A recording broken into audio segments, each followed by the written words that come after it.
Ang susunod na programa ay rated PG. Patnubay at gabay ng magulang ay kailangan sa mga batang manonood.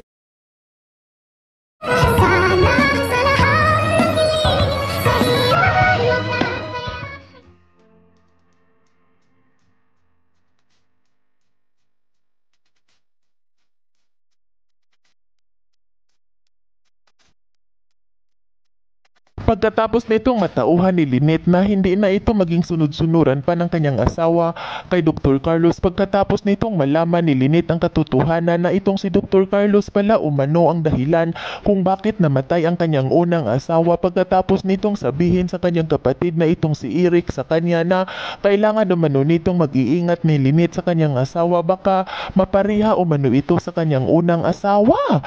Kung kaya't agad naman din itong nilakasan ni Lynette ang kanyang loob at agad naman din itong nakapag-isip-isip itong si Lynette na kailangan hindi na umano siya magpapadikta pa kay Dr. Carlos at kailangan na tumayo umano itong si Lynette sa kanyang sariling mga paa at hindi na umano ito sa sandal pa sa kanyang asawa. Ngayong alam na umano nito ni Lynette ang katotohanan na isa pala umano itong masamang tao ang kanyang asawa. Kung kaya't nagtataka naman din itong si Dr. Carlos dahil kanyang napapansin ang mga ikinikilos ni Lynette sa kanya na tila hindi na umano ito natatakot sa kanya at tila paunti-unti na umano nitong sinusuway ni Lynette ang kagustuhan ni Dr. Carlos, kung kaya't hindi naman din ito napigilan ni Dr. Carlos ang kanyang sarili nang makita nito ni Dr. Carlos ang kanyang asawa na itong si Lynette, nang pagsabihan nito ni Dr. Carlos ang kanyang asawa na magpalit umano ito ng damit sa kadahilanan na agad naman din itong pinagsabihan ni Lynette ang kanyang asawa kung bakit pa umano siya magpapalit ng damit na hindi naman umano ito masagwa ang kanyang sinusuot. Ngunit agad naman din itong pinagsabihan ni Dr.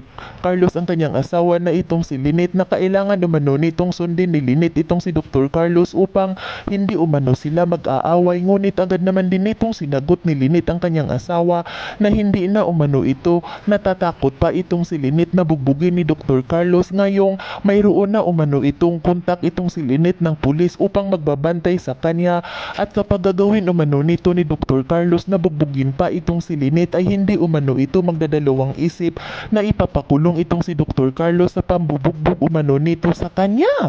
Kung kaya't natulala naman din itong si Dr. Carlos at hindi ito makapaniwala sa kanyang naririnig galing sa bibig ng kanyang asawa, at maya-maya pa ay agad naman din itong pinagsabihan ni Dr. Carlos ang kanyang asawa kung sino umano ang ipinagmalaki nito, at dito agad naman din itong sinagot ni Lynette ang kanyang asawa na natauhan lang umano itong si Lynette kung bakit umano ito magpapadikta sa kanyang asawa na asawa lang naman umano nito ni Lynette itong si Dr. Carlos, at hindi naman umano nito hawak ni Dr. Carlos ang kanyang sarili. Yan ay ating aabangan sa susunod pa na pangyayari sa kaganapang ito ng abot kamay na pangarap. Huwag mong kalimutang isubscribe at i-hit ang notification bell ng aking channel